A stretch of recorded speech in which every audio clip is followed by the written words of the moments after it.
हिवाळी अधिवेशनाचा आज चौथा दिवस आहे। उद्धव ठाकरे अधिवेशनात उपस्थित राहणार आहेत। ठाकरे आमदारांची बैठक घेणार असल्याची माहितीही मिळते।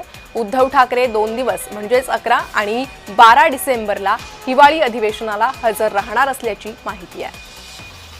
ठाकरे आमदारांची बैठक घेणार असल्याची माहिती आहे। उद्धव ठाकरे अधिवेशनाला उपस्थित राहतील।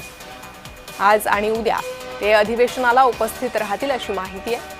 हिवाळी अधिवेशनाचा आज चौथा दिवस। तर यानंतर उद्धव ठाकरे गटाच्या आमदारांची बैठक घेणार असल्याची माहिती आहे। या बैठकीत ठाकरे काय सूचना देतात त्याकडे लक्ष आहे। हिवाळी अधिवेशनाचा आज चौथा दिवस आहे। गेल्या 4 दिवसांपासून विरोधकांकडून सत्ताधाऱ्यांना घेरण्याचा प्रयत्न केला जातो।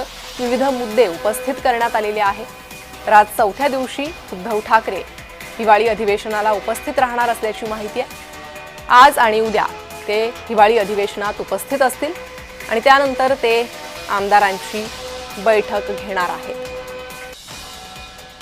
तर विधिमंडळ कामकाज, आगामी निवडणुका या संदर्भात चर्चा होऊ शकते।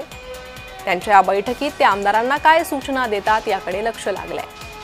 तर आज चौथ्या दिवशी विरोधक सत्ताधाऱ्यांना कोणत्या मुद्द्यावर घेरतात त्याकडेही लक्ष असेल। अधिक माहिती घेणार आहोत आमचे प्रतिनिधी मनोज दयाळकर यांच्याकडून। मनोज, काय अधिक माहिती आहे? उद्धव ठाकरे आज अधिवेशनाला उपस्थित राहणार आहेत।